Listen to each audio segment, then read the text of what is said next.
Olá, Web3, seja bem-vinda ao Bloco Café 35, um bloco que, embora chegou um pouco mais tarde, chega num horário bom, 4h20. Um horário ideal para convidar a arte para o episódio. A arte plástica, a arte digital, a arte da Web3 e a arte de trabalhar numa DAO. A arte de viver da arte e a arte de manter-se equilibrado nesse mundo que na Web3 chamamos de IRL. A arte de transformar tudo isso em arte, que depois vira arte de novo. Esse é o nosso convidado que revela seus processos criativos, tanto em artes físicas como digitais, e conta a dificuldade que encontra na comunidade artística em aceitar a Web3 como futuro. E ainda uma discussão profunda sobre o que ele chama de banalização da arte digital através das imagens geradas por inteligências artificiais. Ele traz também para o palco seus 2 anos na Bankless Brasil, abre o seu coração e mostra para onde a DAO deve caminhar nos próximos tempos. Segundo ele, é preciso ir para a DAO para se divertir também. Um papo maravilhoso e que tem até paralamas do sucesso na abertura. Let's go! Tire o seu café e vamos falar de blockchain.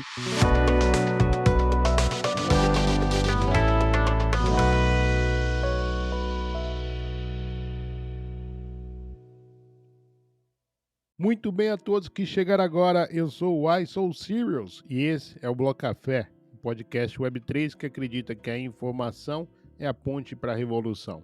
Aqui você vai mergulhar no universo da Web3, entender suas possibilidades e desafios e descobrir como ela pode revolucionar a sua vida digital. Com entrevistas exclusivas com builders, queremos compartilhar conhecimento e inspirar você a construir o futuro que deseja. Junte-se a nós nessa jornada e ouça os blocos na blockchain, favorite o Bloco Café no protocolo da Áudios e faça o mint dos nossos episódios sempre um dia antes de serem distribuídos na Web2. Clique no link na descrição e experimente o Bloco Café na Áudios. Bom, agora sim, vamos à razão desse bloco. Eu prometi que ia começar esse bloco fazendo uma canção que é sempre como eu faço quando eu pronuncio esse nome mentalmente. Eu sempre canto Kale Kale, que é uma homenagem aí ao Kale. Eu sempre lembro da música Cinema Mudo do Paralamas. Por acaso adoro os dois, né? O Kale e o Paralamas. E é isso, já falei quem é que tá aqui hoje no episódio. Kale, um artista de primeira, uma pessoa fantástica, tenho profunda admiração, muito feliz que a gente se encontrou nessa caminhada lá na Bankless Brasil.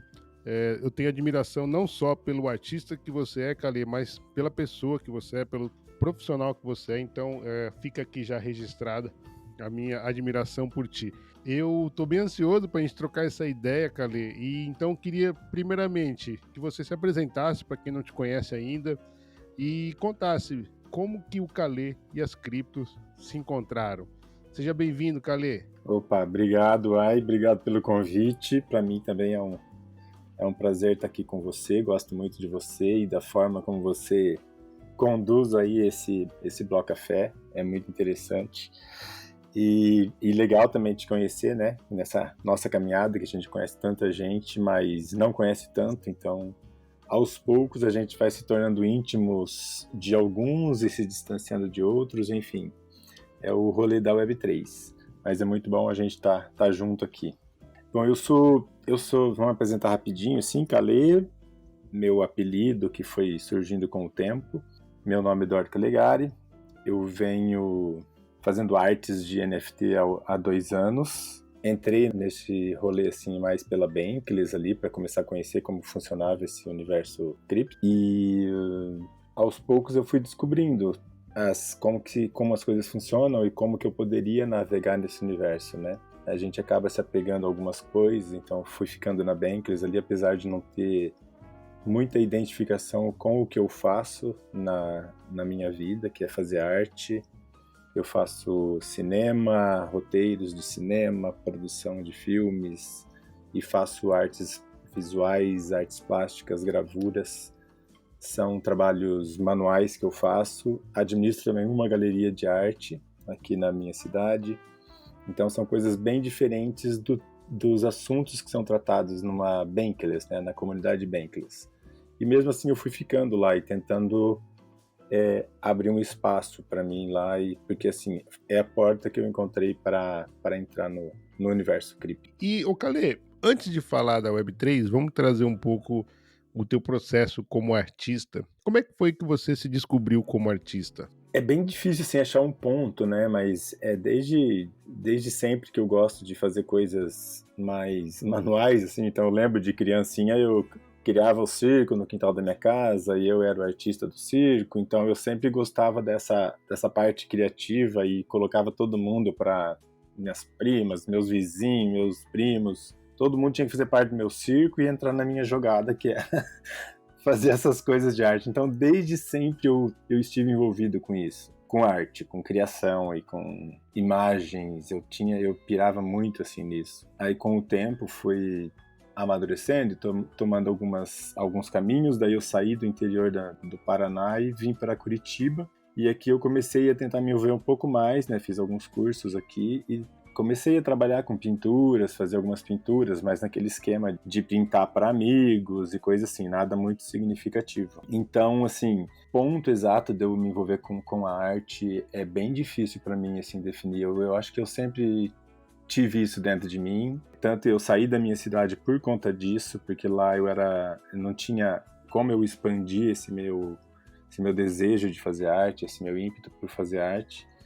E aí vim para a capital do estado que eu moro e em busca disso, de poder satisfazer essas coisas que eu gosto tanto de fazer. Sabe que eu lembrei agora de uma amiga minha da faculdade e que ela acabou tomando outro rumo, indo parar nas artes, né? Ela é da dança. E ela, outro dia a gente tava trocando ideia e ela falou assim: todo mundo fala da dificuldade que é ser artista profissional, mas ninguém fala da dificuldade que é um artista não ser artista. Que é essa questão de se descobrir e tal, e às vezes você não ir por aí, né? Calê, traz um pouco como é que é a dificuldade de viver da arte, especialmente no Brasil. Eu vou falar então um pouquinho disso que você falou aí. Achei super legal essa fala da tua amiga, porque é nessa minha história aí de vir para a capital em busca de ser artista, de fazer alguma coisa diferente. Na verdade, o impacto que você tem quando você muda de uma cidade do interior, onde você tem a casa da família, tudo na mão, e você vem para uma capital, o impacto é outro, você leva um choque e você tem que se virar. E aí na verdade, eu me envolvi com outras coisas antes. Eu fui fazer curso de TI, né, de computação, programação, sistemas de informática e comecei a trabalhar com isso para sobreviver e para viver com isso.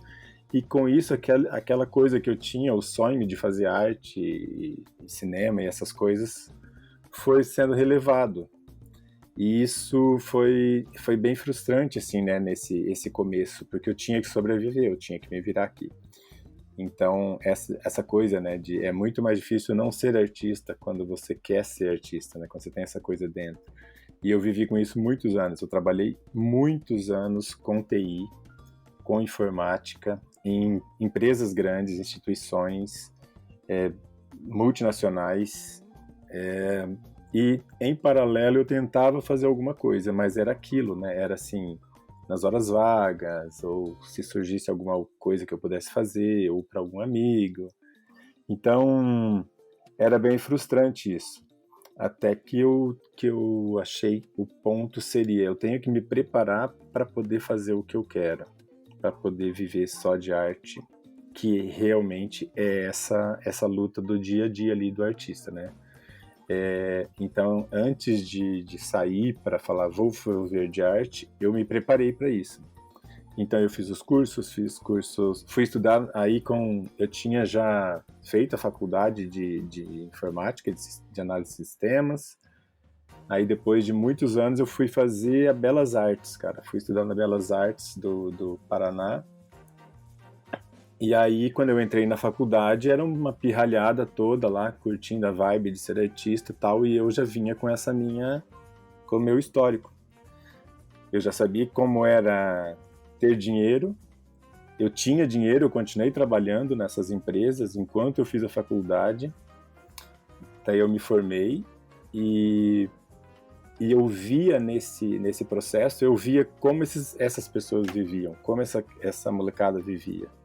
Então, assim, eu vi como era é muito limitado isso. São pessoas que, quando você é artista, você tem que pensar de uma forma diferente o mundo, sabe? Você pensa o mundo de uma forma diferente. E quando você se envolve com um sistema mais capitalista, como é a do banco, de ganhar dinheiro e de mexer com dinheiro, a abordagem é outra. Então, eu acho que eu consegui achar um equilíbrio entre essas duas coisas. Então, eu tinha a lógica e a objetividade de trabalhar em empresa, de saber como você tem que ganhar dinheiro, que você tem que pagar suas contas e crescer como pessoa, assim, né? Evoluir, ter seus luxos, seus benefícios e as coisas que você gosta.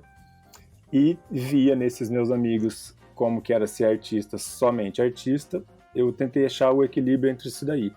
Então eu fiz a Belas Artes, fiz curso de cinema para me preparar para isso.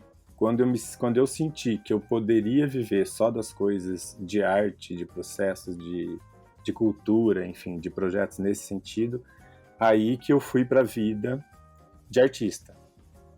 Saí da empresa, eu estava super bem na empresa que eu estava, e eu saí dessa empresa e falei, agora eu vou viver de arte. Então eu fiz um período paralelo de coisas para sentir se eu conseguiria viver daquilo que eu gostava de fazer.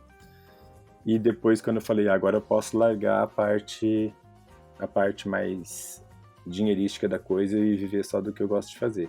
E isso levou muito tempo, levou mais de 20 anos, quase 30 anos, cara, esse processo de me desligar dessas coisas que eu fazia para fazer as coisas que eu gostaria de fazer. Traz um pouquinho, então, como é que é o teu processo criativo. Sim, eu tenho dois caminhos. Eu tenho o caminho da arte física, que a gente chama, e o caminho da arte digital.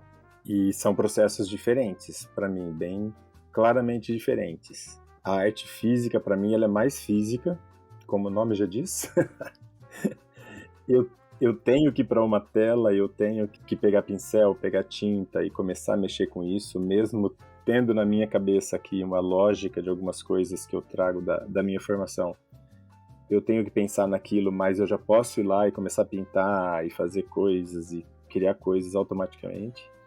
E na arte digital é tudo mais planejado, pensando em mercado, pensando em que coleção que eu vou lançar, porque tem alguns conceitos criados para as artes de NFT que mudaram assim o sentido da arte como eu fazia antes. Então você pensa em coleção, você pensa, isso pode ir para uma coleção, isso é uma tendência agora, isso está acontecendo, esse tema está sendo importante agora, você está num outro universo, as pessoas gostam dessa linguagem aqui. E quando eu mudei para arte digital, cara, foi assim, abriu um outro universo para mim. Eu tive que mudar todas as ferramentas que eu trabalhava. Tudo para mim teve que mudar. Não era mais pincel, não era mais meus bisturis e meus estiletes. Não era mais tinta, eu tinha que ir para o Photoshop, eu tinha que ir para um Blender, eu tinha que ir para editor, tinha que ir para outras coisas que eu nunca tinha visto na vida. Então, assim, o processo criativo nesse sentido da arte digital, para mim veio desse jeito, assim, de ser coisa mais pensada, mais planejada, porque, assim, não pode ser tão espontâneo de chegar e jogar, de chegar e fazer, sabe? Como eu poderia fazer numa arte física. Então, hoje, o que eu faço? Eu pesquiso algumas coisas, eu vejo que caminho que eu quero, aqui que eu tô com vontade de fazer também. Eu já comecei inúmeras artes que eu começo e daí eu paro e deixo lá parada um tempão, nunca mais volto. Algumas eu volto muito tempo depois. Algumas que eu vejo que deram certo, que as pessoas curtiram e tal, eu desenvolvo mais coisas naquele sentido.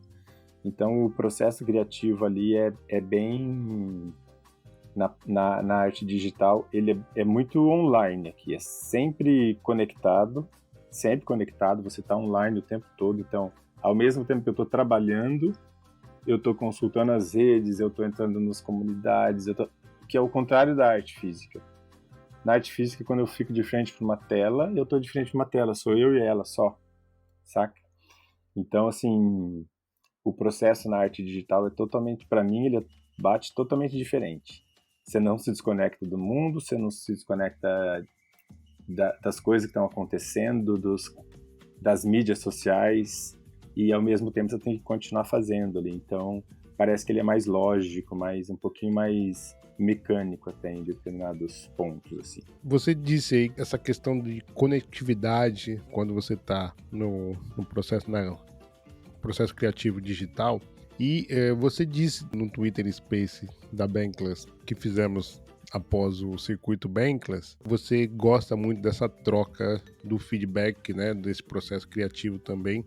O quão isso é importante para você, as pessoas darem like, comentar, repostar, enfim, o quanto isso é significativo para o artista, além de comprar também o NFT. Eu falo sempre sobre isso, assim, então as pessoas não têm noção do quanto é importante para a gente ter esse feedback, porque a tua conexão com o universo agora é aqui, é ali, é o coraçãozinho que ficou vermelho, sabe?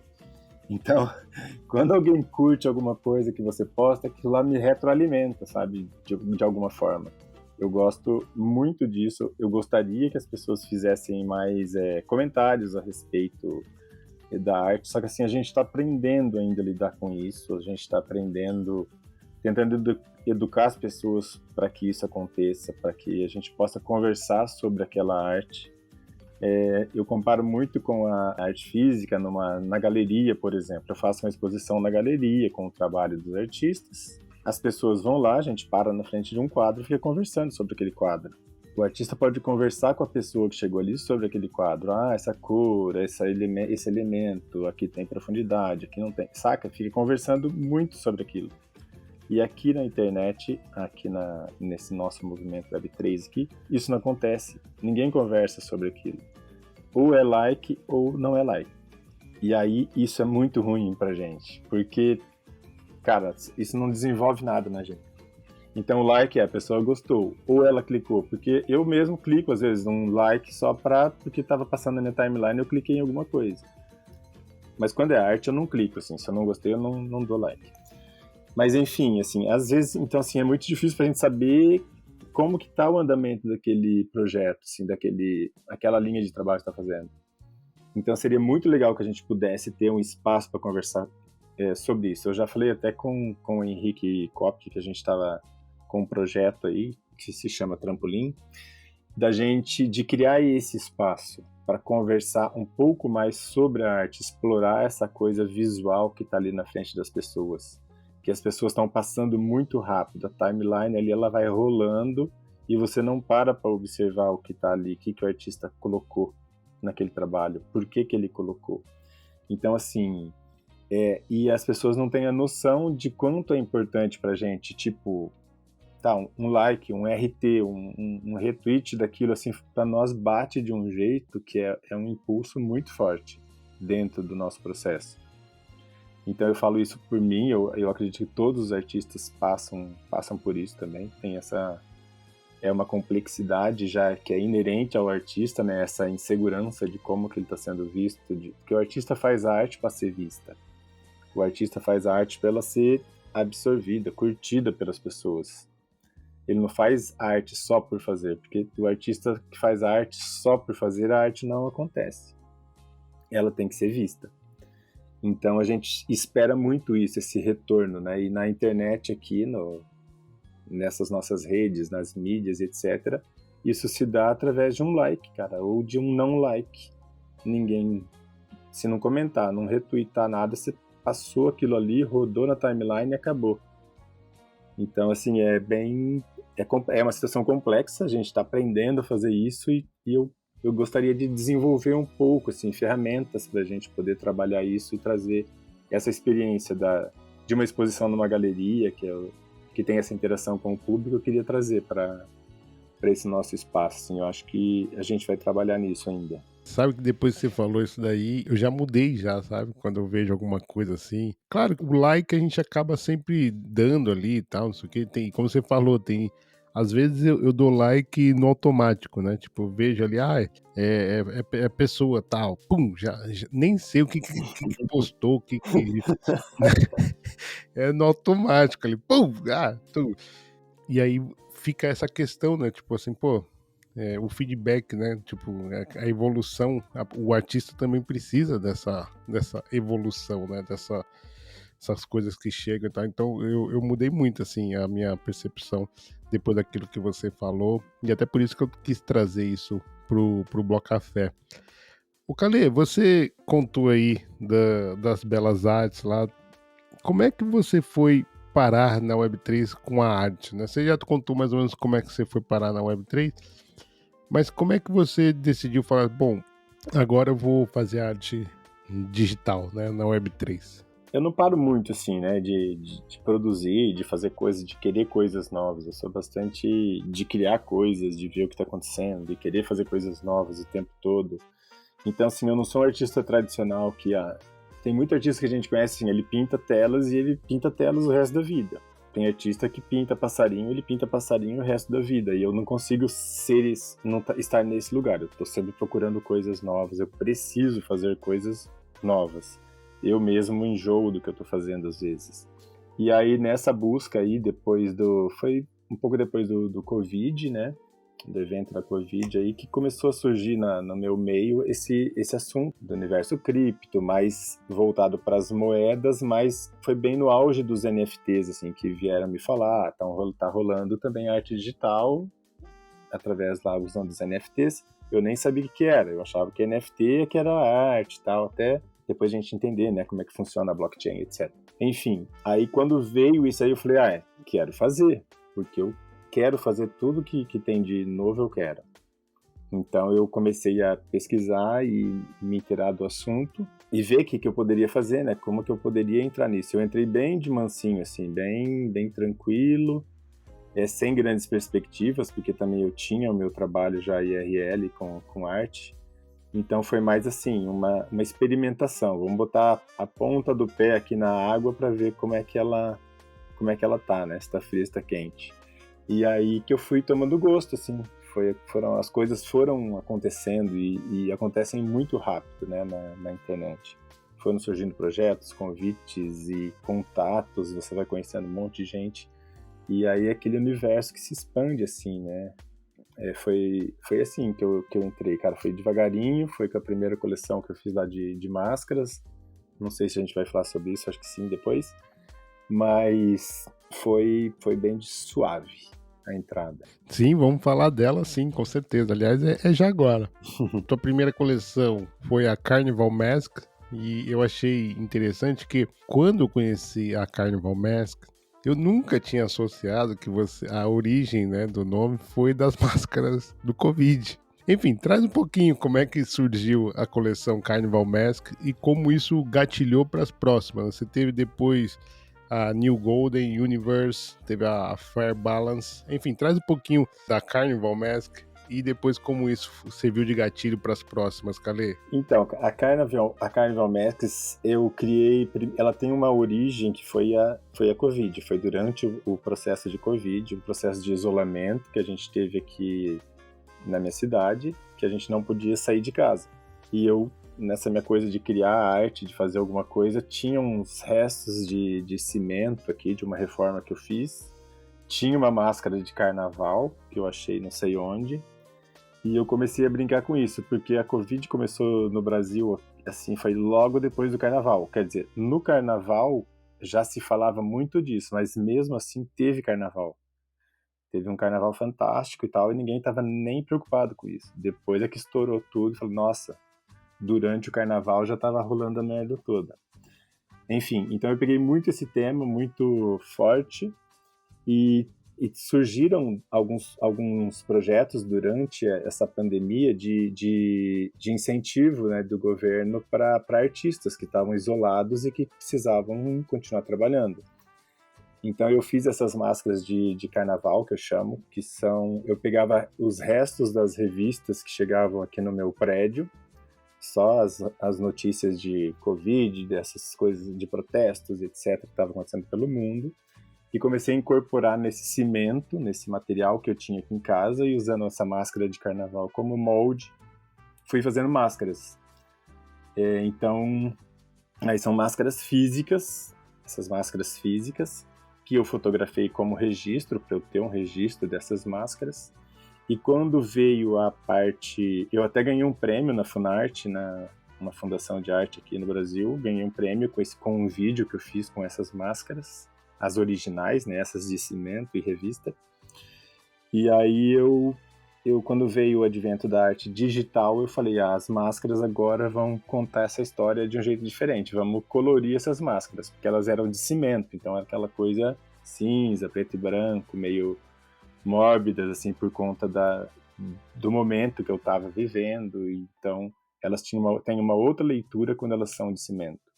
E aí, para o digital, eu falei assim, tá, temos aqui uma nova perspectiva para arte, para eu fazer arte, então agora eu vou começar a colorir essas máscaras.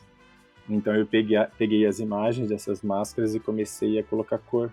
Aí que eu fui aprendendo a mexer com as ferramentas e tal, e surgiu essa coleção de máscaras que é a Carnival Masks. Ela, na verdade, assim, quando eu criei essa coleção, eu não sabia que era NFT, eu sabia que eu queria fazer, só. Aí até um amigo perguntou, você já ouviu falar de PFP? Eu falei, não, peraí, deixa eu primeiro entender o que é uma coisa para depois entender outra, assim, eu tinha que... E aí eu criei a coleção, porque eu entendi o que ele quis dizer, que essa Carnival Masks, ela poderia ser uma coleção de PFPs, mas eu criei ela como uma coleção de NFTs. E aí hoje eu consigo entender a diferença entre as duas coisas, mas eu criei ela como um NFT, como elas são únicas e eu não tenho mais para fazer, eu não sei se eu vou querer voltar e fazer mais, então foi assim que surgiu a coleção. Depois, quando comecei a conhecer mais o ecossistema, depois a gente vai falar disso, né? Tô com medo. Depois que eu comecei a entender como é que funcionam aqui as redes e o mercado para arte digital, eu quis expandir esse meu trabalho, então, na verdade, eu fui chamado para fazer parte de uma coleção, que é uma coleção que ia financiar um filme da Ethereum Movie, que é baseado num livro da Camila Russo, por causa dessas máscaras. Então eles gostaram do meu trabalho nessas máscaras e me convidaram para fazer parte do grupo de artistas que ia criar os NFTs para patrocinarem o filme. Então aí eu comecei a explorar essas máscaras de um outro jeito já.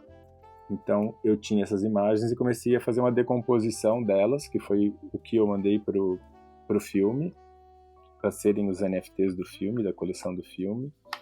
E a partir daí eu comecei a pensar nisso, assim, de como eu poderia explorar diferente essas máscaras. Aí veio a New Golden Universe, que era, assim, como o meu mundo tinha mudado depois que eu comecei a navegar no universo dos NFTs. Onde eu estava colocando o valor das coisas, como as pessoas viam o valor das coisas, o que valia ouro, né? A gente falava muito nisso, né, das moedas serem vinculadas ao ouro, etc. A gente começava a questionar tudo isso. Então eu comecei a colocar tudo dourado. Tudo era dourado na coleção, criando ambientes dourados, máscaras douradas, com partes douradas. E aí surgiu essa nova coleção aí. Depois que eu comecei a fazer uma viagem com as máscaras, que daí eu comecei a querer levar essas máscaras para outros lugares, para outros universos, expandindo esse universo. E porque quando eu comecei as minhas pinturas lá antigamente, eu gostava muito do surrealismo.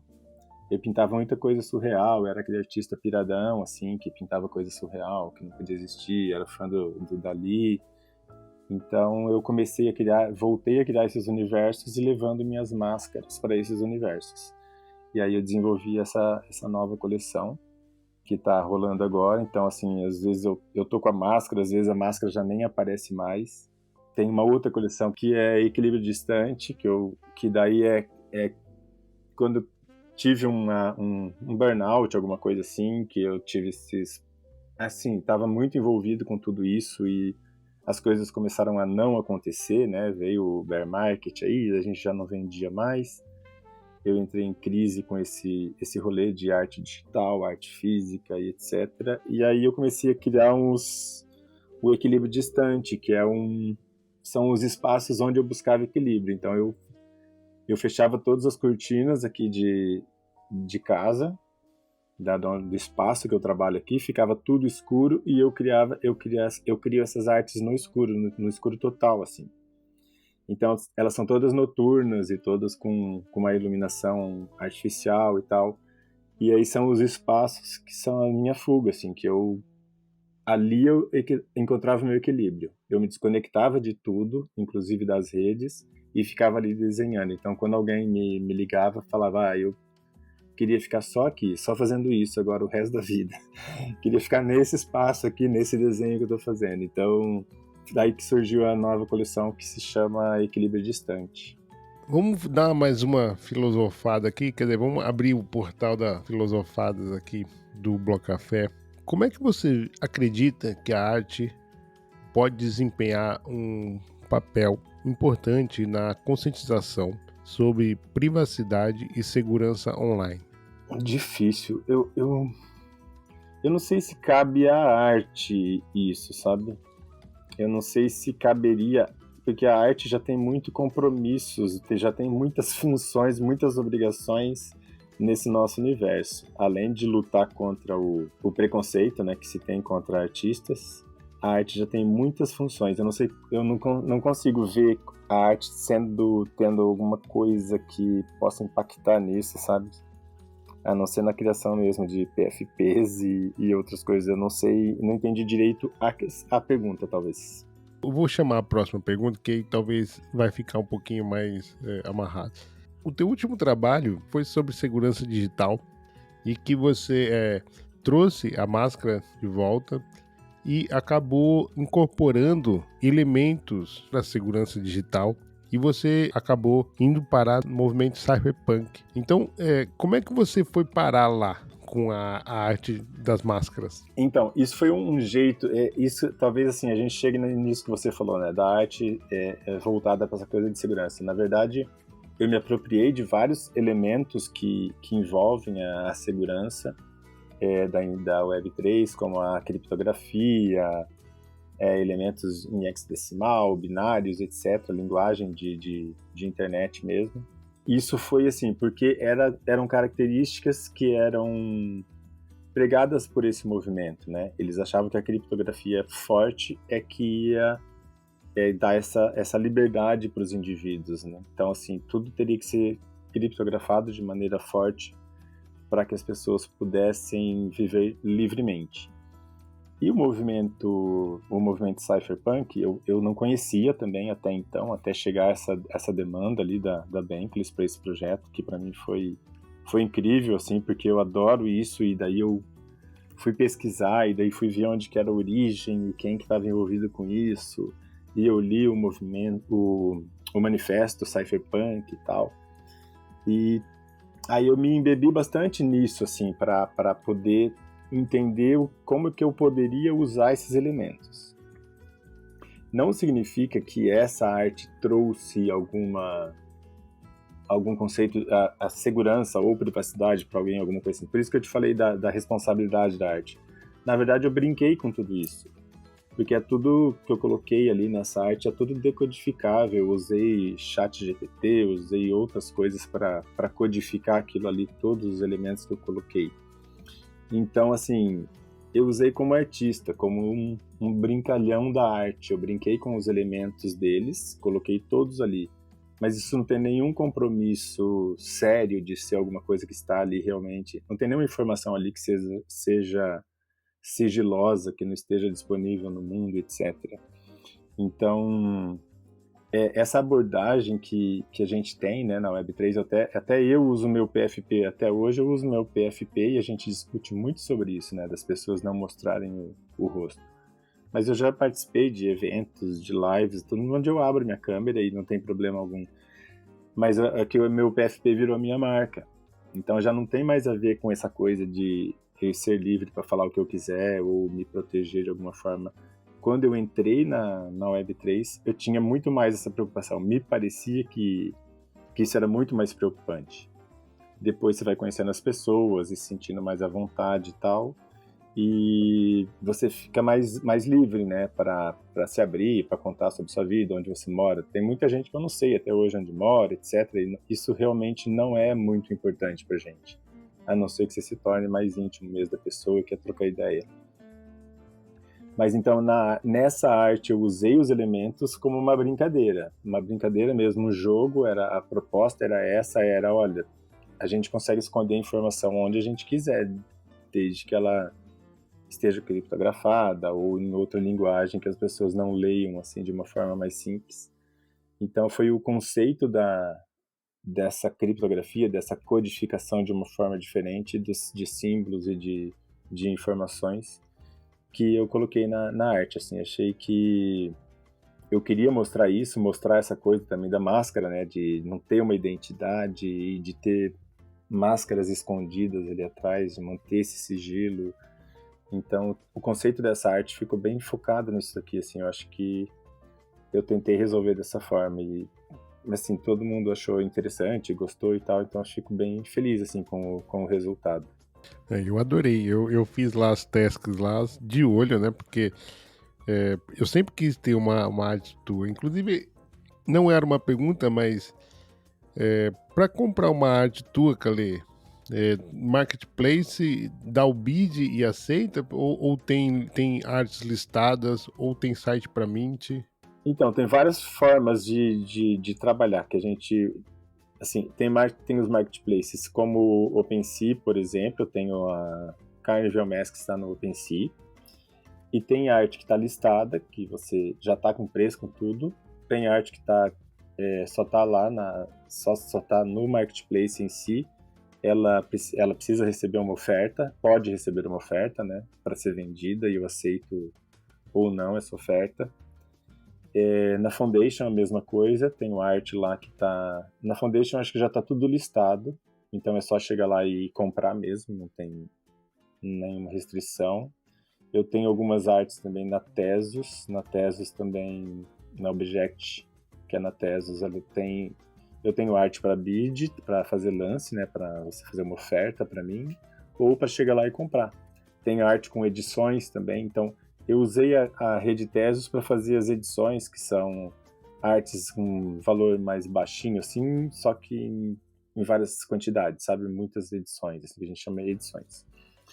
Então, aí na Foundation eu gosto mais de fazer as artes 1 de 1, que são as artes que são únicas, exclusivas, é uma só, a pessoa comprou, só ela tem. E na OpenSea tem uma variaçãozinha dessas duas formas aí de obter arte. E é legal você trazer aí agora diferentes redes, né, diferentes mercados. Traz um pouquinho da tua experiência, o que é que você gostou mais de uma, até mesmo a questão da comunidade. Eu já trouxe aqui artistas da Tezos, já trouxe artistas da Ethereum, da Cardano, e todas elas assim tem assim algumas, identificaram, por exemplo, diferenças na comunidade, etc. Traz um pouquinho desse teu feeling, assim, onde é que você gosta mais, está mais confortável, onde é que você se interage mais ali com a comunidade, enfim. Traz um pouquinho dessas diferenças entre as redes, se você percebe alguma. Então, essas redes, na verdade, assim, existe muita influência do gas fee, né, da taxa de venda. Principalmente na Ethereum, que a galera reclama bastante, das taxas de gas. Então, quando a gente vai para Tezos, que a taxa é baixíssima e etc., você começa a ver na Tezos que, em sua maioria, as artes também têm um valor menor. Valor não de qualidade de imagem, etc., mas valores menores, porque as pessoas que buscam a Tezos já buscam pagar menos. Então ali a gente faz um trabalho, eu criei uma coleção diferente para Tezos para poder fazer isso, para poder ter um preço menor e tal. A rede que eu gosto mais atualmente é a Foundation. A Foundation eu gosto porque parece que tem mais o meu estilo, assim, eu gosto porque eu não faço muito, a minha produção de arte não é muito grande, sabe? Eu não produzo arte todos os dias, uma arte nova, eu demoro muito para produzir uma coisa. Então, quando eu coloco uma arte lá para vender na Foundation, eu não posso colocar ela por um valor muito pequenininho, porque eu levo um tempão para fazer. Então, eu gosto muito da Foundation por isso, pelo visual, por como ela mostra a arte, etc. Só que ela também é na rede Ethereum. Então, é uma rede mais cara. A OpenSea, ela virou, assim, tem muita coisa, então a concorrência e muitos trabalhos, muitas coisas, mas ainda acontecem coisas na OpenSea. Em termos de comunidade, assim, e eu consegui contatos com várias pessoas que gostam da rede Ethereum. Então, isso é legal, assim, você tem esse contato com essas pessoas, e são pessoas que querem essa arte, só que dependem dessa variação do gas, né, para estarem lá.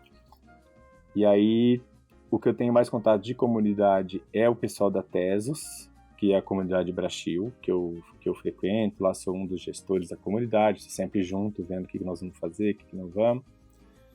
E aí lá também tem isso, a galera também que produz, só que a galera lá produz muito, mas muito mais que eu.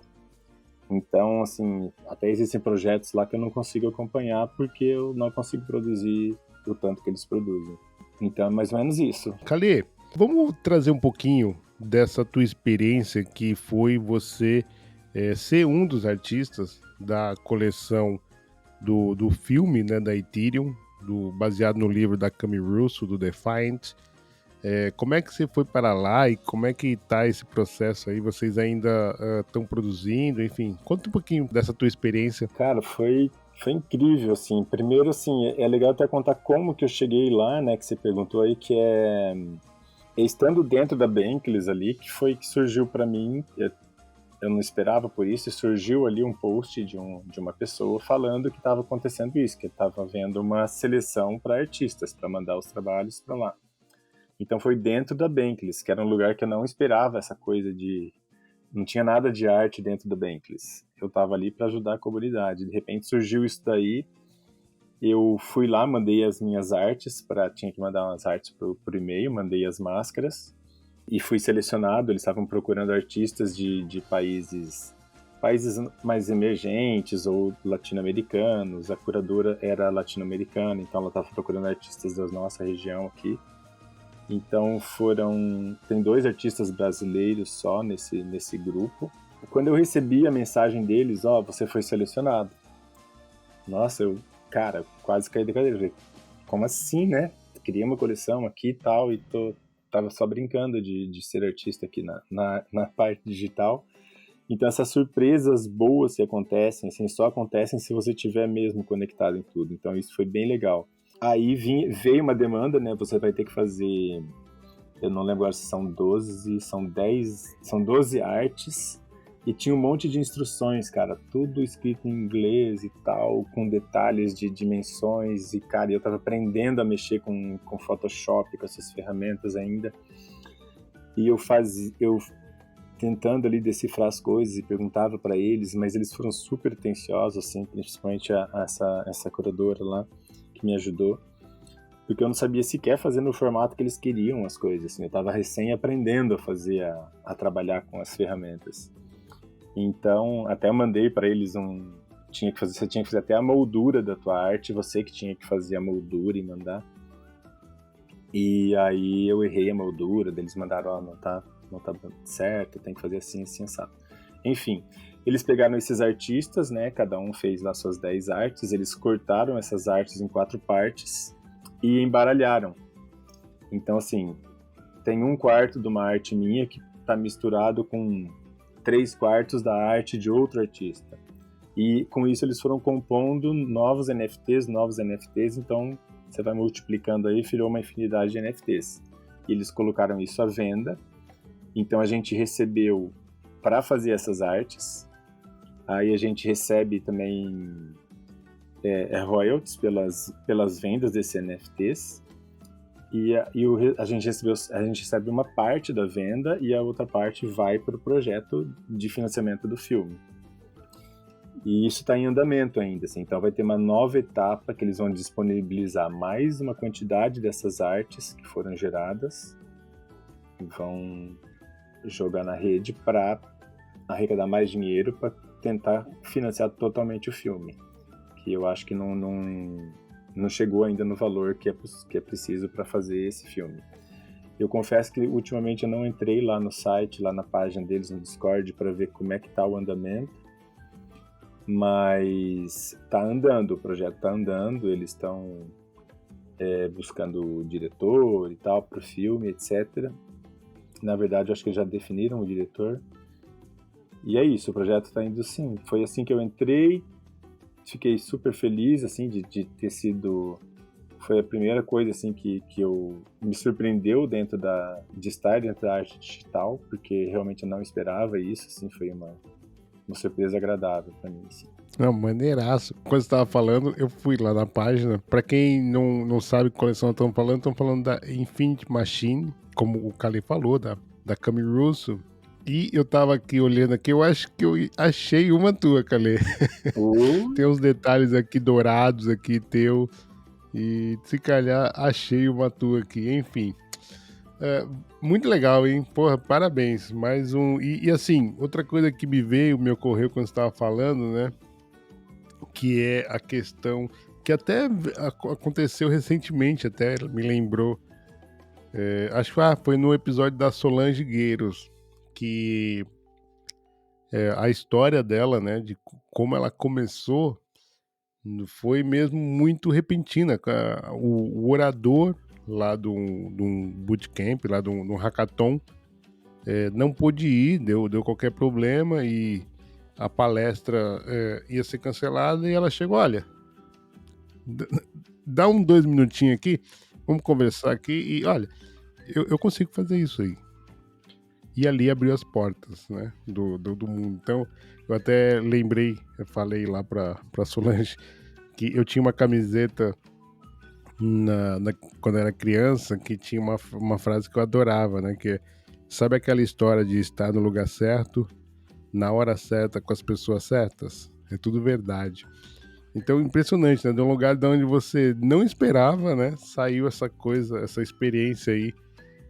Marcante, legal, muito bacana. Não sabia, Calê, não sabia disso, olha, bem bacana. Não, foi bem legal, né? Pois, muito show, muito legal mesmo. Vamos seguir em frente, nós já falamos disso daqui, pronto.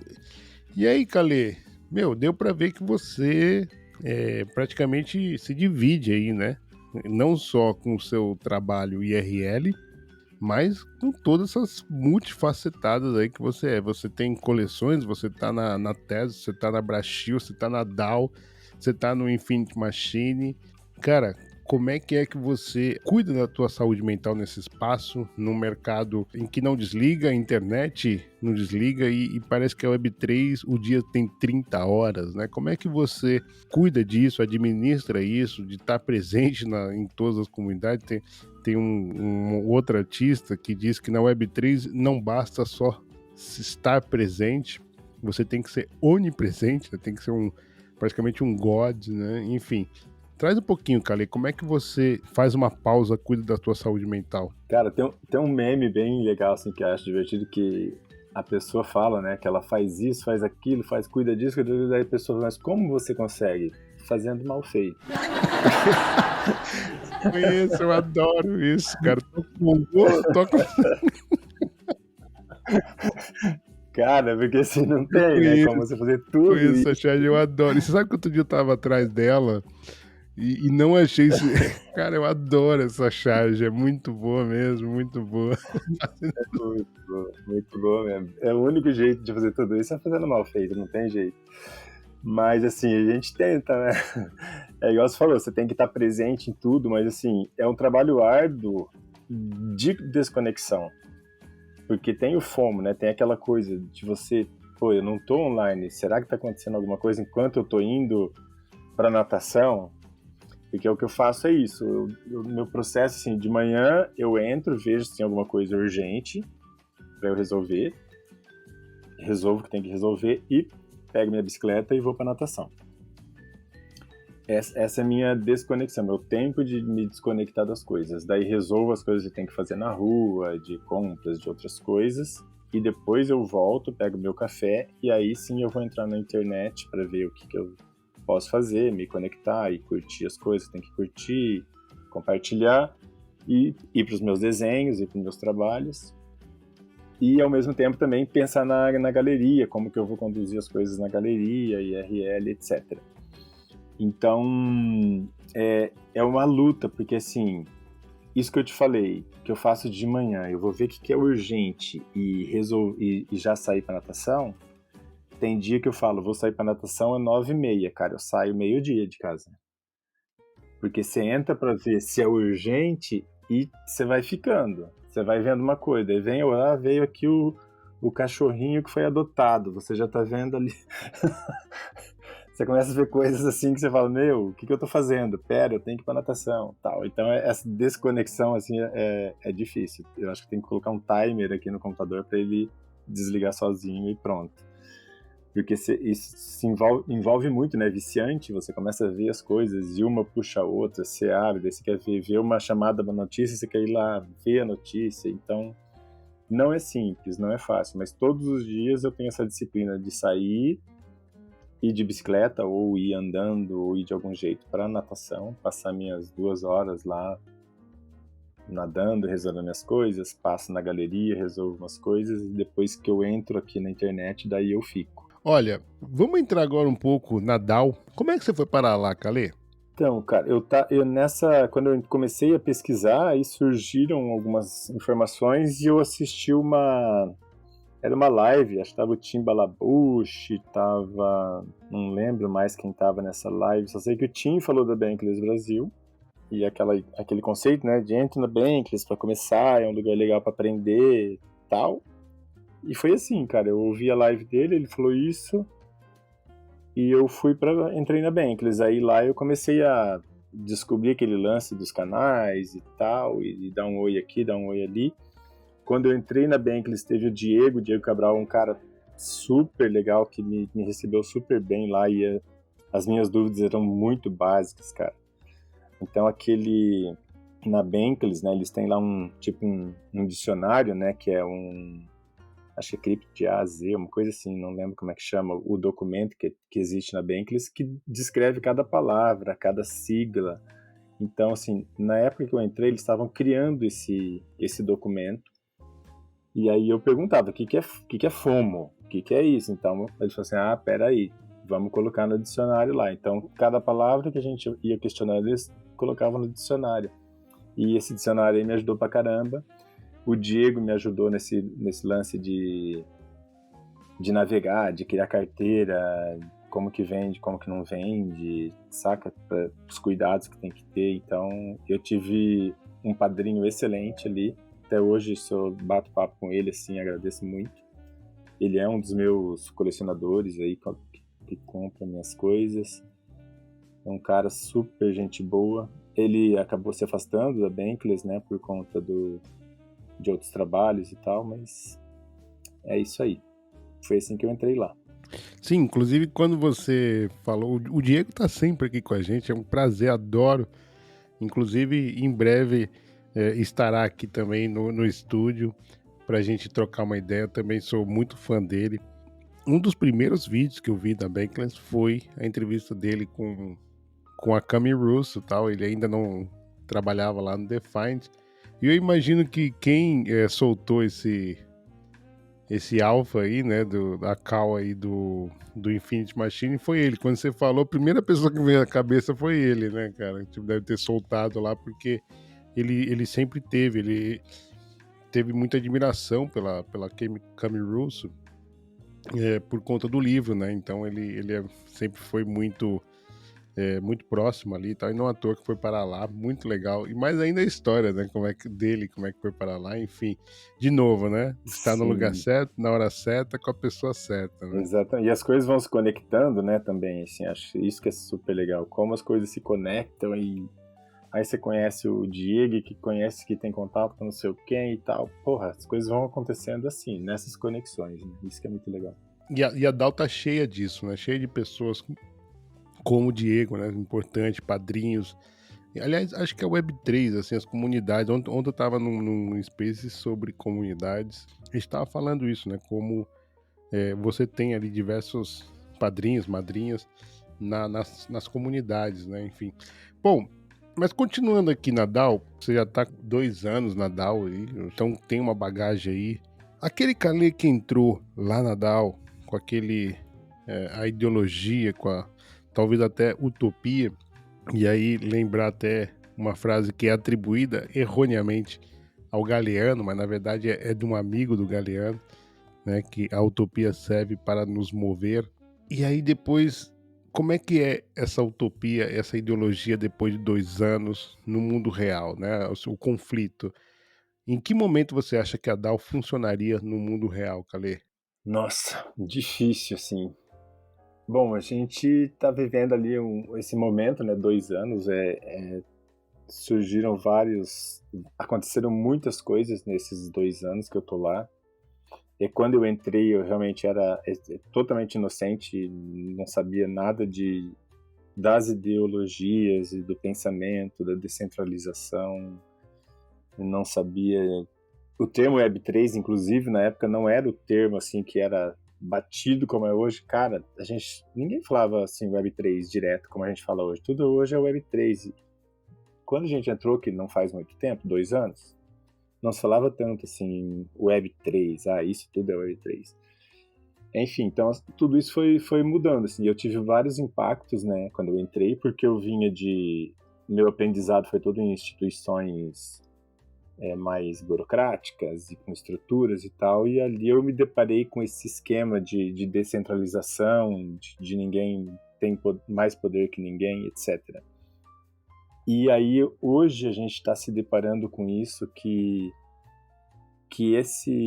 essa descentralização talvez ela não funcione para tudo. Eu acho que é essa visão que eu tenho assim sobre a DAO, que essa coisa de ser muito, assim, de ser totalmente democrática, totalmente aberta, que era o que a gente gostaria que fosse, era realmente só um sonho, e esse sonho não funcionou muito bem. Assim, não funciona muito bem para os objetivos que a Bankless tinha. Os objetivos da Bankless também, quando começou, eram bons, eram fortes, porque só tinha, assim, a Bankless era uma das primeiras comunidades que tinham essa pegada, né, de educação, de ensinar, de fazer onboarding de pessoas. Hoje em dia já existem outros diversos canais, outras diversas comunidades fazendo isso, e fazendo isso de uma maneira muito mais dinâmica, mais funcional, mais divertida, etc. Então a Bankless precisa se adaptar a esse novo mundo, né? Porque as coisas aconteceram muito rápido e a gente não se adaptou a isso. A gente ficou lá naquele formato original, com aquelas ideias, e como se trata de uma DAO, mudar as coisas demora. As coisas não acontecem, assim, qualquer decisão ali dentro, qualquer mudança ali dentro é um processo demorado por ser tudo descentralizado. Não vai chegar alguém ali e falar, a partir de hoje vai ser assim. Não tem como fazer isso. Então, a gente tem que reaprender, tem que revisar. A gente está num momento, assim, de reflexão ali dentro, de revisão, justamente para se adaptar a esse novo modelo, assim, sabe? Tentar achar um novo caminho para a Bankless. Eu acho que é isso. E olhando para o futuro, Calê, como é que você acha que a Bankless vai se reorganizar, assim? Como é que você imagina, assim? Ou, né, como é que você olha, assim, para a Bankless no futuro? Primeiro que eu não sei se como DAO funciona. Talvez não seja uma 100% DAO, mas como comunidade, eu acho que eu tenho mais torcida do que previsões, assim, mas eu torço para que a gente consiga se adaptar a essas novas demandas, o que as pessoas querem hoje, como as pessoas querem que as coisas aconteçam hoje. Eu costumo falar lá nas nossas reuniões, nessas de reflexão, as DRs que a gente tem lá dentro, tipo, que a Bankless tem que ser mais playground, sabe? Mais a hora do recreio do que a hora da sala de aula, talvez. Ter uma parte mais divertida também. Então, assim, porque a impressão que eu tenho é que na Bankless, a galera vai na Bankless quando quer ir para a sala de aula, que tem que ser alguma coisa mais séria, mais formal, etc. E quando quer se divertir, vai para outras comunidades. Então, eu gostaria que a Bankless fosse um pouquinho mais divertida. O Casta deu uma imersão recentemente lá na Bankless e ele trouxe uns conceitos que talvez podem ser um norte não só para a Bankless, mas para as DAOs. É como se fosse um estatuto, assim, né? Com todas as cidades têm as suas leis, né, para funcionar. E o fato de ser descentralizado não significa, por exemplo, que todo mundo tem voz ou que todo mundo tem que ter voz. Você pode ter, por exemplo, uma DAO que todo mundo tem voz, e aí pronto. Naquela DAO ali todo mundo tem voz. Mas isso não quer dizer que é o modelo universal e que todas as DAOs somente são DAOs porque todo mundo tem voz. Ele trouxe até um termo, tokenização da comunidade.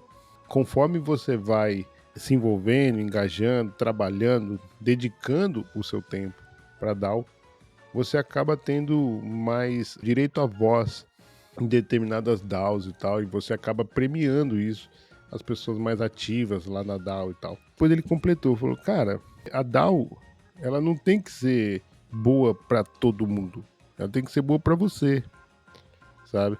E assim, nesse universo de crescimento, acaba esquecendo um pouco a missão, né? Então, por exemplo, se a missão da Bankless é fazer onboard das pessoas, né? Não interessa se ela faz o onboard de 10 ou de 10 mil, entendeu? Ela tá fazendo onboard, essa é a missão dela, tá ligado?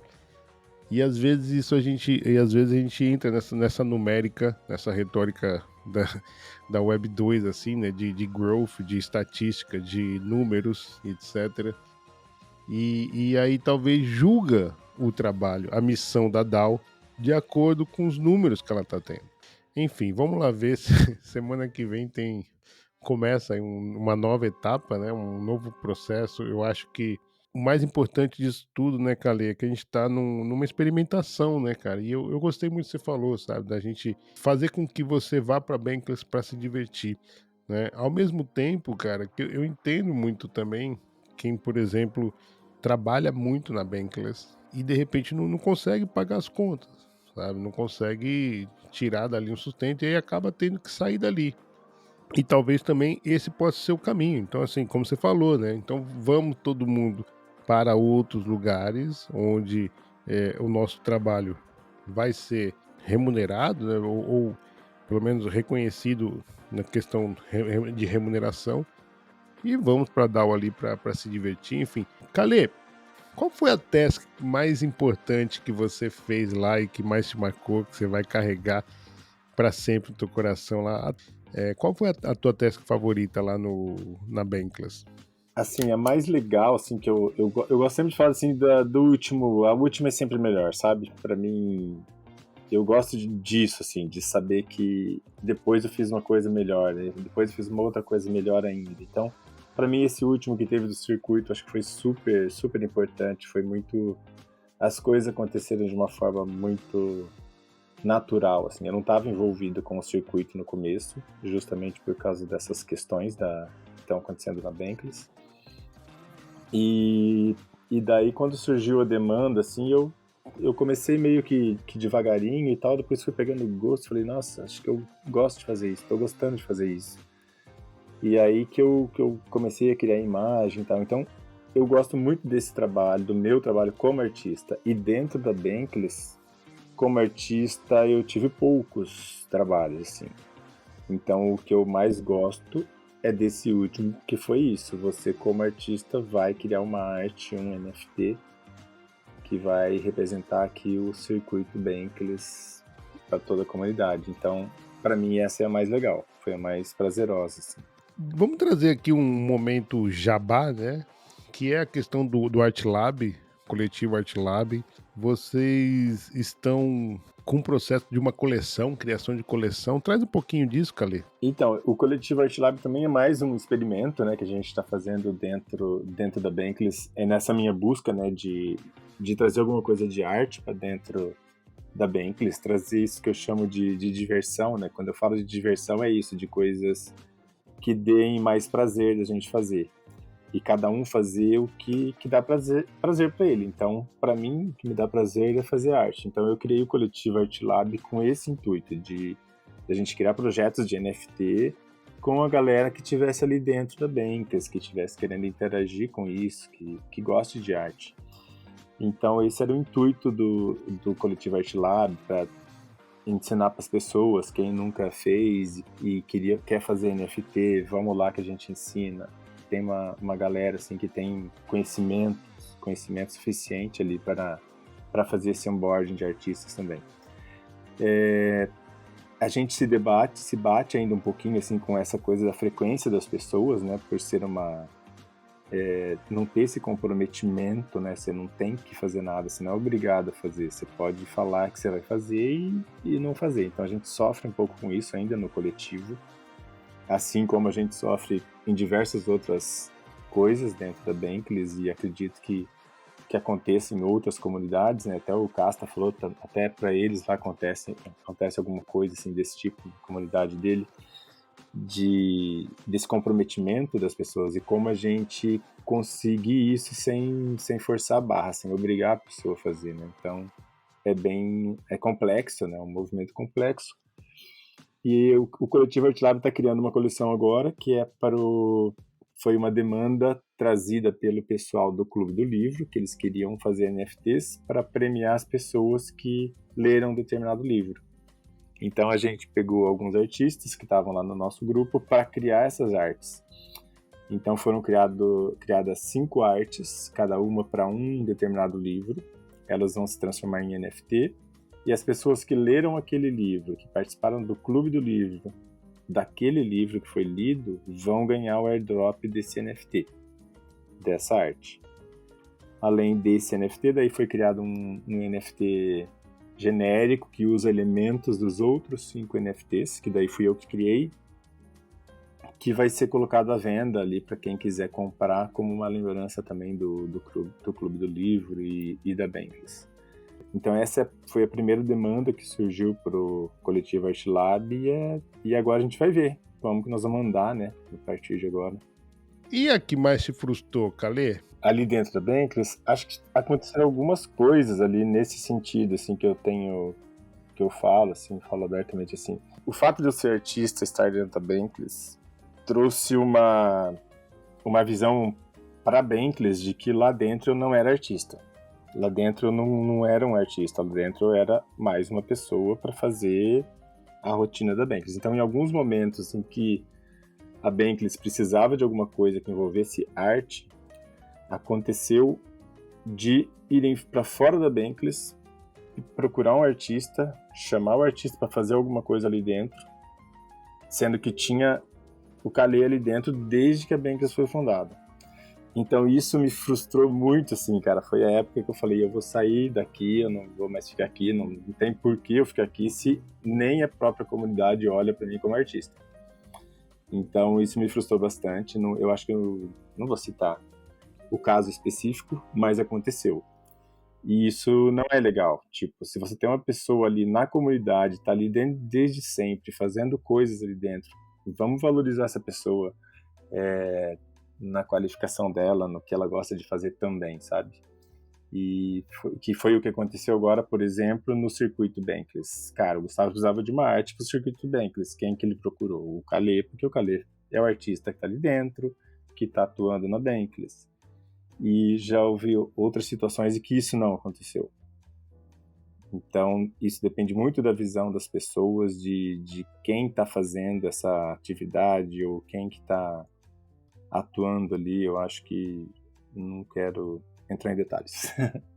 Eu imagino que com a Bankless seja a comunidade que você mais se envolveu, assim, mais doou mesmo o seu suor, né?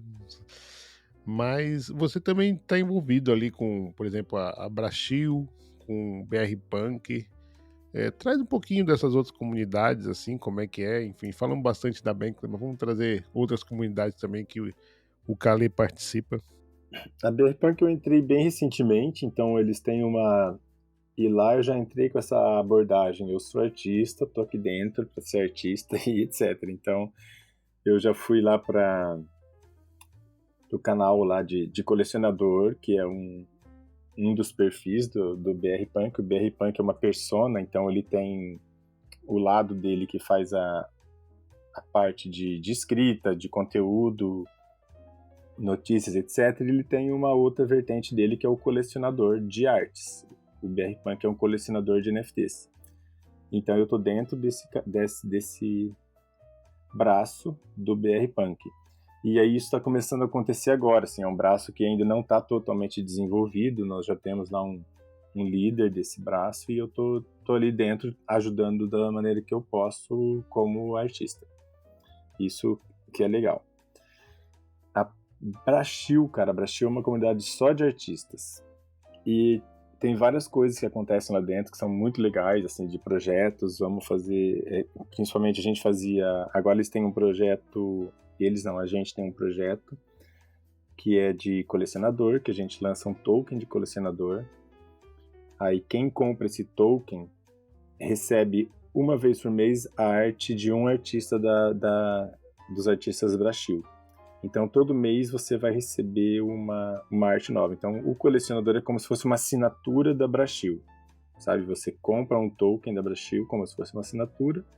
Todo mês você vai receber o airdrop de uma arte de algum artista. E isso é sorteado. Então num mês você vai receber de um artista, no outro mês você vai receber de outro. Nesse momento o token de colecionador está em Solana. E aí como eu não atuo em Solana, eu não estou dentro desse projeto. Na verdade, nesse projeto eu entro mais como colecionador do que como artista. Por causa daquele lance que eu te falei da minha produção ser baixa e tal, eu não consigo produzir, além do meu trabalho normal, produzir uma arte todo mês para esse projeto, que é o que os artistas fazem. Então, todo mês os artistas têm que lançar uma arte para esse projeto que vai para o colecionador. Então, é um projeto muito interessante da Brachil, muito vantajoso para quem compra esse token de colecionador. São só 10 tokens de colecionador. E aí estão agora na Solana. E eu ajudo também na parte de gestão da comunidade, da ideia de projetos novos, de o que a gente vai fazer nos próximos passos, o que a gente pode fazer também para tornar os artistas da Brachil mais valorizados, mais conhecidos, como que a gente faz para essas artes chegarem em outros colecionadores. É um trabalho muito prazeroso nesse sentido, porque os projetos são voltados exclusivamente para a arte mesmo, para a arte e para os artistas. Ah, que interessante, cara. Então é como se fosse migratório o token, tem hora que vai para Solana, tem hora que vai para Tezos. E como é que faz para a pessoa adquirir? Porque você falou que são só 10, ou seja, somente 10 pessoas acabam recebendo esse airdrop, é isso? Exatamente. Então, nesse projeto de agora, são 10 tokens de colecionador. Então, é só ir no Twitter da Brachil. Está sendo divulgado, inclusive, começou ontem, se não me engano, as vendas desse token. E são 10 tokens. Se não me engano, são 2... Como fala? Sol? 2 sol. Apenas. E você vai receber um NFT por mês, durante 5 meses. Então, você está comprando um token por 2 sol e você vai receber 5 NFTs nesse período. Depois desse período, a gente revê que rede que a gente vai usar agora. E a gente sempre preza assim, por rede que dá mais atenção para os artistas, que divulga os artistas, que tenham taxas baixas de preferência. E é isso. Por isso que tem essa migração, sabe? Então, às vezes, a Tezos está mais legal agora. Então, vamos fazer o projeto na Tezos. Agora, a Solana está mais legal. Então, vamos fazer o projeto na Solana. E também tem essa coisa de experimentação, né? Vamos fazer no Solana, ver. Funcionou bem? Funcionou. Se não funcionou bem, agora no próximo projeto a gente já pode migrar para outra rede. A demanda é muito, muito pouca. Achei somente 10, ou seja... Acredito que é super disputado, né, esse token, né, cara? Porque, assim, é muito vantajoso. Eu não sei como que a galera lida com a rede Solana, porque eu não tô em Solana, então eu nem sei como ela funciona. Eu sei que algumas pessoas... É aquele rolê, né? Algumas pessoas acham legal, tá funcionando, tá crescendo. Outros acham que a Solana não funciona, que é ruim. Então, né, tem essa coisa. Eu não sei. Não, mas acaba sendo democrático, né, Calê? Vai pra lá, vai pra cá, acaba agradando todo mundo, né? Sim. Mas é bem isso, é só 2, acho que é 2 sol e só que são só 10 colecionadores. E é rapidão, assim, que acaba mesmo esse token. Pois é, imagino, cara, imagino. E as artes são muito boas, cara. Eu fui colecionador já comprei esse token. numa versão anterior do projeto, cara, você recebe umas artes lindas, assim, você nunca sabe qual arte você vai receber. E tem umas coisas muito legais, os artistas são ótimos. Sim, muito legal, olha, bacana, legal demais. Brachil. Calê, você é um artista que veio do físico para o digital. Interessante ainda quando você estava falando lá da tua galeria, de quando você ainda alimenta esse contato, né, com os artistas físicos, vamos dizer assim. Primeiro, como é que é a reação, né, da comunidade artística que ainda não está no digital quando você fala, por exemplo, a palavra NFT? Né? Ah, você tem que vender um NFT. E depois, como é que você acha que está o onboarding desses artistas, né? Ou seja, como é que você contou, por exemplo, que você teve um padrinho, né? Que foi o Diego, né? Como é que você vê isso hoje? Assim, a Gabriela trouxe aqui pro Bloco Café, Gabriela Mena, que não existe um cuidado, né, com essa recepção dos artistas, com relação, por exemplo, a abrir carteira, a cuidados com segurança digital, etc, etc. Enfim, traz um pouquinho pra gente. Primeiro, como é que você vê assim a aceitação dos artistas que ainda não estão na Web3? E depois, como é que você acha assim, quando ele abre a janela e fala, ok, deixa eu ver se tá chovendo e de repente toma ali uma rajada de trovão? Cara, assim, eu vendo assim, a evolução de 2 anos para cá, surgiram muitas oportunidades de onboarding que são mais simples e que são mais, como que eu diria? Eu ia falar de user-friendly, mas aí essa palavra também não é uma boa para onboarding. Mas assim, tem várias iniciativas agora que abraçam os artistas, que ensinam os artistas. Tem vários canais que fazem isso, várias comunidades para isso. Então, você encontra mais suporte atualmente. Então, lógico, ainda existe uma barreira bastante grande de tecnologia e tal, de você entender como é que funcionam as coisas. Mas eu acho que assim, que já tem muita coisa, não tem artista, o artista não fica mais perdido, sabe? Como quando eu entrei, assim, eu dei sorte de ter ali a Ventures, de ter o Diego que me ajudou, de ter toda a comunidade ali apoiando, mas hoje em dia tem muitas outras comunidades, tem muitos outros canais para fazer isso. A Brachil, por exemplo, ela tem vídeos assim super didáticos. A Brachil, por exemplo, paga esse projeto, eu nem falei completo sobre o projeto, mas o dinheiro arrecadado com o projeto colecionador da Brachil, ele serve para pagar o primeiro mint de artistas que queiram abrir uma na Solana, que é, por exemplo, agora é Solana. Então, se um artista quiser vender uma arte na Solana, a Brachil paga o mint para ele. Então, assim, quando era na Tezos, a Brachil pagava para o cara criar sua primeira coleção em Tezos. Então, assim, isso na minha época, quando eu entrei, não tinha isso. Então, hoje em dia já tem muitas outras coisas, muitos vídeos, muito material de instruções. Eu tive também ajuda de uma outra comunidade que se chama Brazuca, é uma artista chamada Daís, até agradeço ela também, me deu um monte de dica legal. E hoje em dia tem muito mais acesso. Então, assim, eu não vejo assim como dificuldade. A dificuldade, agora falando dos artistas que não estão no meio, é de aceitar isso como uma tendência e de que isso é mais um canal para ele vender arte. Então, eu tenho casos de artistas que torcem o nariz, que eu falo sobre NFT e a pessoa fala, né, não. Eu tenho amigos artistas que meio que ignoram o que eu tô falando, tipo, lá vem ele falar disso de novo. E tem artista que brilha os olhos. Nossa, quero muito saber disso. Quero muito fazer isso.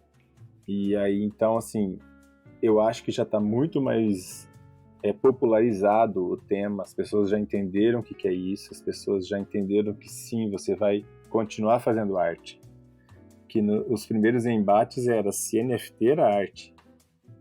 Então, essa discussão acabou, não tem mais isso, se NFT é arte. É claro que é arte digital. Então, é arte. Você pode até, inclusive, pintar um quadro e fotografar esse quadro e vender como NFT. Então, você está fazendo arte. Você está fazendo arte e tem uma outra forma de vender essa arte, só isso. Então, hoje em dia as pessoas já começaram a entender melhor isso. Está bem mais aceito, o termo NFT já não assusta tanto.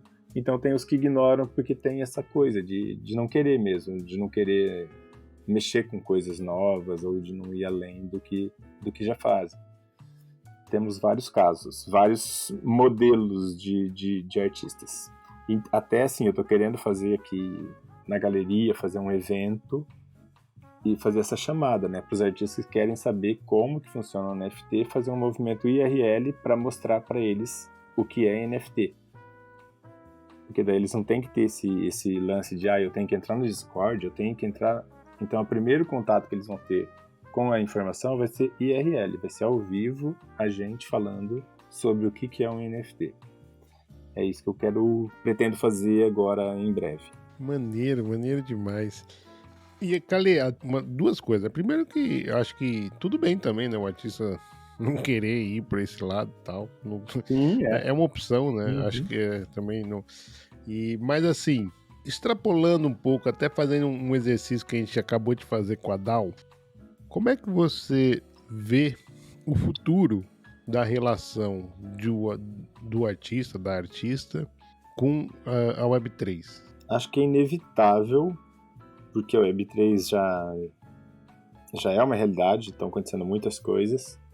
Então, assim, vai ser inevitável que em algum momento os artistas tenham contato com isso, com a Web3. Vão ter esses artistas mais raiz, tal, como você falou, né? Não tem problema se o cara quer continuar pintando só suas artes e não ir para a internet ou não ir para a Web3. Porque vir para a internet, vender a arte, muitos artistas já fazem, né? Agora, quando você envolve blockchain, o registro certificado ali diferente, que traz um outro valor para essa arte, ainda existe essa barreira.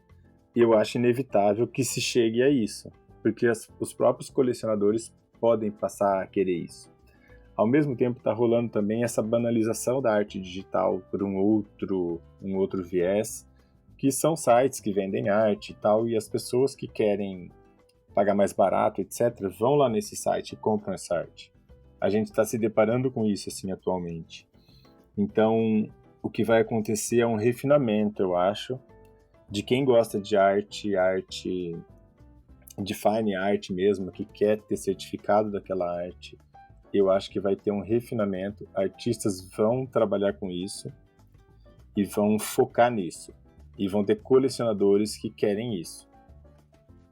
E para mim isso já está acontecendo, já está surgindo esse movimento, e eu acho que é isso que vai ter uma sobrevida maior, assim, que vai ser o que é o futuro da Web3 para os artistas, sabe? Além, obviamente, de falar de metaverso, de criar outras coisas para metaversos e outras formas de expor, e galerias, criando suas próprias galerias virtuais, etc. Então, eu acho que o caminho é bem longo, muita coisa para acontecer e muita coisa já acontecendo. Eu acho que quem está agora, quem já está nesse movimento agora, já está em vantagem. Por isso que eu fico assim, às vezes eu insisto com algum amigo, com algum artista, vamos lá, vamos começar a fazer, porque eu sei que lá na frente essa pessoa vai falar, putz, eu quero entrar. E fala, poxa, se não entrou lá atrás já, que estava falando, vamos começar, né? Enfim, é isso, cada um é cada um, né?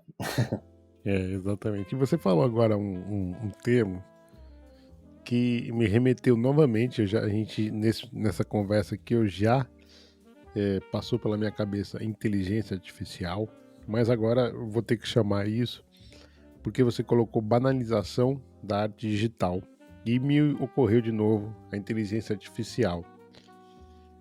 Cara, como é que você está vendo? Por exemplo, você trouxe aqui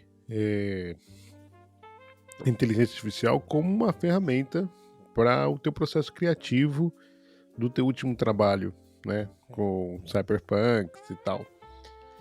Como é que você está vendo esse movimento da inteligência artificial e até que ponto ela contribui com essa banalização da arte digital? Eu usei banalização, eu acho que talvez não tenha sido o termo adequado, mas a popularização, assim, sabe? O acesso muito fácil pode desvalorizar a arte. Então, por isso que eu separo, né, a arte popularizada de uma fine art, de uma arte criada com mais exclusividade, feita ali por um artista. Então, a arte, a inteligência artificial vai entrar nesse meio aqui como mais um caminho da arte, como mais um estilo de arte, como já houveram outras coisas, como tem outras ferramentas para criar arte. Então, quando eu uso, por exemplo, o Photoshop para fazer, eu já estou usando uma ferramenta que não é uma ferramenta tradicional de fazer arte. O Photoshop já tem a inteligência dele, então se eu quiser fazer um efeito ali, eu faço um efeito e quem está fazendo é o Photoshop. Então, tem só o meu pensamento ali. Então, acho que a inteligência artificial vai entrar nesse rolê, cara, de ser ferramenta para a criação de arte. Se a arte vai ficar boa ou não, se esse cara é artista ou não, é muito relativo, porque a arte, ela funciona para algumas pessoas de um jeito, para algumas pessoas de outro. Então, uma pessoa pode olhar e gostar daquilo. A maioria, eu te diria assim, que a grande maioria das imagens que eu tenho visto de inteligência artificial não me agradam. Eu vejo tudo muito, muito igual, muito, sei lá. Então, assim, não me agradam os resultados. Eu não experimentei, eu vi uma pessoa fazendo, eu vi como que funciona, falei, tá, entendi o que é isso, sei como é que funciona, mas no momento não quero usar. Para mim não funciona assim. Eu gosto muito desse processo de ficar eu ali mexendo, xereteando, muda aqui, risca ali e tal. Então, a gente já tem uma outra coisa que a gente chama de IRL, de arte acidental, né? Que é, sei lá, quando você joga tinta na tela, você joga um balde de tinta e sem pensamento algum, sem nenhum conceito, sem nada, aquilo vai ficar uma mancha, depois você joga outra cor em cima, tá? E fica bonito. A pessoa olha e fala, olha que lindo. Mas foi um acidente, né? Não foi uma arte. Então eu tenho alguns conceitos a respeito de arte, assim, que são... É preciso mais aprofundamento para eu poder explicar isso, sabe? Se eu falar assim pode parecer até meio, sei lá, estranho, né? Mas é isso. Algumas coisas eu gosto, algumas coisas eu não gosto. E inclusive da arte acidental, por exemplo. Como dizem, né? Se você passar tinta no rabo do cavalo e puser uma tela atrás, o cavalo vai bater o rabo e vai pintar alguma coisa. Pode ficar bonito. Enfim, se é arte ou não, aí essa questão é um pouco mais profunda. Teremos que chamar o Henrique. Aliás, eu vou chamar ele agora. O Henrique, ele é onipresente, ele tá aqui agora. Fazendo aqui uma perguntinha da comunidade. E essa daqui foi mesmo especial para ti, Kali. Ele fez duas perguntinhas aqui para você. Eu tenho feito essa brincadeira lá no Twitter, Momento da Comunidade, e quem mandou a pergunta foi o Henrique Kopk, nosso querido professor, que já esteve aqui no Bloco Café, bloco número 17. Então, se você ainda não ouviu, fica aqui o convite para você voltar lá no bloco 17, assim que terminar, ou quando você puder, que eu adoro muito esse episódio. Aliás, eu sou suspeito para falar, sabe? Eu adoro, a cada semana me renova, assim, esse foi ótimo. Aí na semana que vem, igual você falou, né? Meu melhor trabalho é sempre o último. Né? Olha, ele perguntou aqui para você, Calê. Difundida a partir de 2022, a Web3 se manifesta mais como uma narrativa do que um ecossistema. Você concorda? Henrique, eu vou te pegar depois. Vou te pegar lá fora.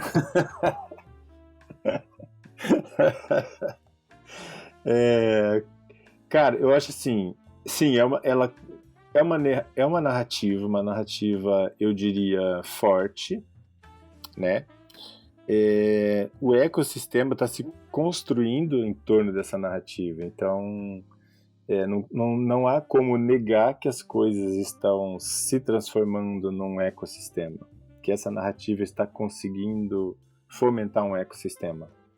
A gente vê muitas comunidades, a gente vê muitos canais e iniciativas diferentes, a gente vê o Twitter, o nosso Twitter, pelo menos o nosso, falando sobre isso. Então, isso cria um ecossistema também. Eu acho que a gente já está dentro... Veja, se a gente não tivesse dentro de um ecossistema, a gente nem tinha se conhecido. Então, assim, a narrativa está trazendo a gente para esse ecossistema. Eu acho que sim, talvez seja um ecossistema ainda falho, porque ele vem de uma narrativa recente, digamos. Então, eu acho que sim, é um ecossistema. Já está se transformando num ecossistema. Não vou ser absoluto nisso. E se o Henrique não concordar com isso, a gente se vê depois. Na verdade, essa pergunta foi mais uma introdução para a próxima. Vai piorar ainda? Vai piorar. Ele colocou assim: se sim, né, se você concorda que a Web3 é mais uma narrativa do que um ecossistema, os artistas valorizados na Web3 seriam aqueles que aderem às narrativas? Como ficaria nesse aspecto o trabalho e a identidade da artista? Primeiro, se o artista se adequa a essa narrativa. Sim, a gente está se adaptando a essa narrativa, mas nós somos criativos. Então a gente se adequa dentro do nosso processo criativo. A gente, nenhum artista que, sei lá, que gostaria de trabalhar ou de ser feliz no que faz, faria só por conta da narrativa. Eu não faço só por conta da narrativa. O que eu faço, eu já até falei aqui anteriormente, quando eu estou fazendo alguma coisa, eu estou adorando fazer aquela coisa. Eu fico mergulhado naquela coisa. E não é por causa da narrativa. É porque eu estou gostando de fazer aquilo. Essa narrativa me abriu novos horizontes, novas possibilidades de criação, me trouxe novos elementos para a minha criação. E eu me alimento disso, eu gosto disso. Então, isso já remete até a próxima questão que ele trouxe, como que fica a identidade do artista, né? Eu acho que a identidade sempre aparece, ela sempre aparece de alguma forma. Por mais que eu tente fugir do que era a minha identidade originalmente, eu acho que alguma coisa do que eu sempre fui vai estar na minha arte. Eu até falei para você há pouco, né?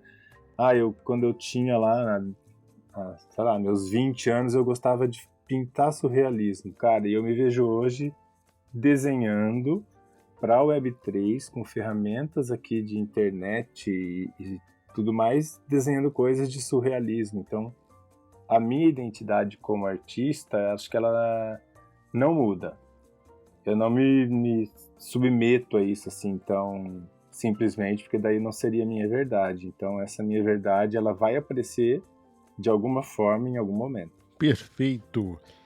Seguindo aqui, já caminhando já para os finalmentes, vamos falar um pouquinho de comunidade, Calê.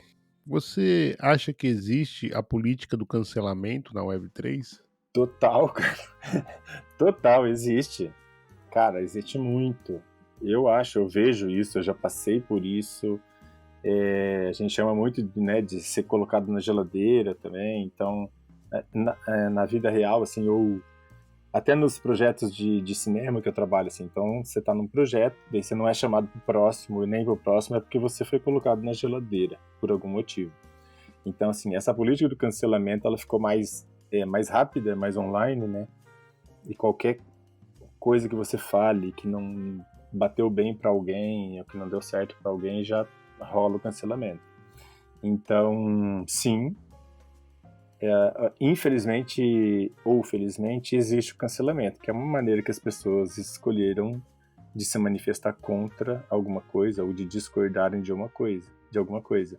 Às vezes o papo não rola, né? Não flui, você não tem um ambiente adequado para ter um debate mais sincero e verdadeiro, né? Para você poder falar sem ofender ou sem simplesmente por divergir em alguns assuntos. Então, isso gera cancelamento. Então, você não tem que concordar com tudo, mas pode ser que isso gere um cancelamento para você. Então, sim. E agora a nossa última pergunta, que é uma continuação da primeira lá, né? Quando você entrou em cripto, que é, Calê, por que você ainda está em cripto? Cara, isso é muito fácil de eu responder. Por que eu tô em cripto? Na verdade, eu não falo cripto, né? Eu falo por que eu tô nesse ambiente aqui, vivendo essas coisas com vocês, com você, com a galera toda.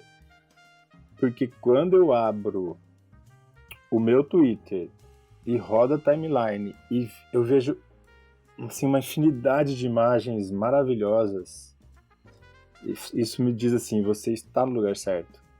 Isso, assim, eu me deslumbro com isso, com tanto de coisa que eu tô vendo depois que eu entrei nesse universo cripto.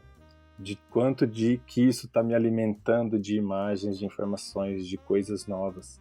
Você vê trabalhos de artistas de lugares, de outros lugares do mundo, como as pessoas conseguem ser tão criativas, assim, é um universo tão maravilhoso, assim, que eu não tenho por que sair disso, porque eu não vou sair disso.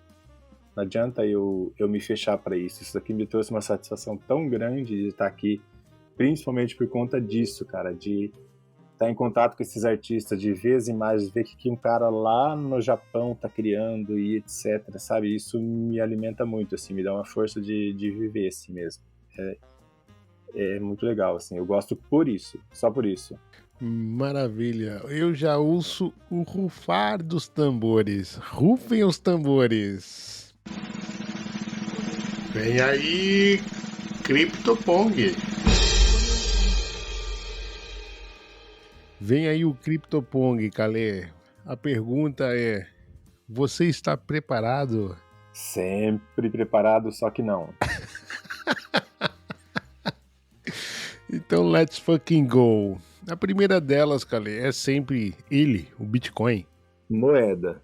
Satoshi Nakamoto. Genial. Web3. Indispensável. NFT. Amo. Metaverso. Tô aprendendo ainda a gostar. Inteligência artificial. Ferramenta para diversas coisas, sendo bem usado. Segurança digital.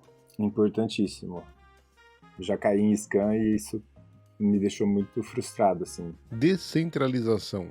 Temos que aprender a usar isso melhor. DAO. Também, eu acho que é uma coisa legal para ser aplicada de maneira adequada a determinados tipos de comunidades e negócios. O que falta para a adesão popular das criptos é... Acesso à informação. Você tem alguma blockchain preferida? Ethereum. E alguma que quer distância?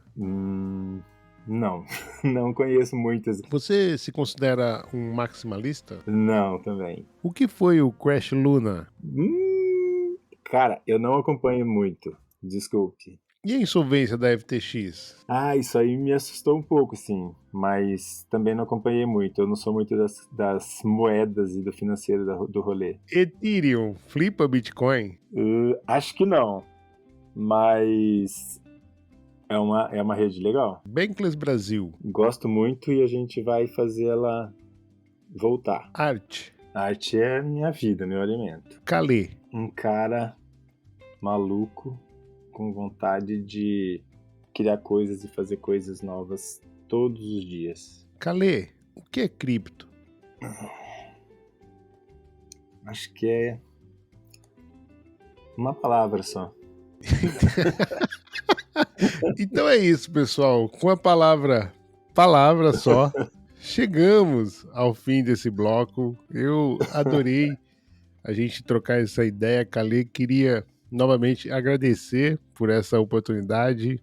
Já disse isso na entrada e acho que depois disso fiquei ainda mais fã. Aliás, descobri coisas aqui dessa tua caminhada. Fiquei bem feliz e acho que a comunidade também gostou bastante. Enfim, eu desejo sempre sucesso e assim, que continue tendo esses brainstorms, esses processos criativos maravilhosos e que você nade bastante para produzir mais arte ainda pra gente, que a comunidade Web3 merece mais calês, mais artistas, enfim. Eu queria então pedir para que você caminhasse agora para as considerações finais, Calê. Pode divulgar o que você quiser, projeto, NFT, enfim. É o momento para você finalizar e também dizer para a comunidade como que ela pode te encontrar nas redes sociais. Bom, obrigado pelo convite, muito legal aqui poder falar. É raro assim a gente ter, sei lá, todo esse tempo para falar da gente, né, sobre as nossas questões, nossos processos. Muito obrigado pela oportunidade. Eu sou um cara que está sempre em processo, né? A gente fala de processo criativo e eu sou um processo, eu estou sempre em andamento com o meu processo, então buscando evoluir, buscando me conhecer melhor, conhecer pessoas. Gosto muito de receber feedbacks, de ter contato com pessoas, com novos projetos, propostas diferentes. Então, quem tiver interesse no meu trabalho, gosta do que eu faço, eu estou nas redes sociais como Eduardo Calegari ou Calê também. Dá para achar tanto no Twitter como no Instagram. Ali no Twitter também tem os meus links de acesso à minha página, uma página bem modesta.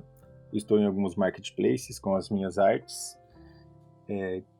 Por favor, curtam, sempre comentem, compartilhem as coisas que eu jogo nas redes, que para mim isso faz bem, receber esse feedback. É isso, galera. Obrigado pela oportunidade. Nós que agradecemos, Calê. Eu também quero agradecer o carinho da sua audiência. É muito bom ter você nessa jornada aqui no Bloco Café. Eu e o Calê vamos ficando por aqui, a gente se despede, mas vem aí, como sempre, a Francisca Miguel para trazer alguns recadinhos importantes para você. Até a próxima. Tchau, tchau. Deu vontade de ouvir o Calê por mais 2 horas de tão sincero e lúcido que ele é. Uma grande e querida pessoa que renova a nossa veia artística somente ao ouvir falar. Maravilhoso! Bom, a senha para resgatar o POAP desse bloco é #arte. Os POAPs vão desbloquear benefícios no futuro, então não deixe de pedir o seu. E claro, você que está ouvindo agora é a primeira a saber como resgatar. É sempre bom lembrar que o POAP é 100% gratuito e seguro. Você não precisa de saldo nem conectar a carteira em nenhum app ou site para resgatar o NFT deste bloco. Lembre-se, o supply é sempre 51 e os mints duram 30 dias. #arte. Dúvidas, críticas, sugestões ou parcerias? Entre em contato com a gente através do Twitter ou e-mail blocafé@proton.me. Todos os links, incluindo do Calê, estão na descrição. Até a próxima, gente! Tchau!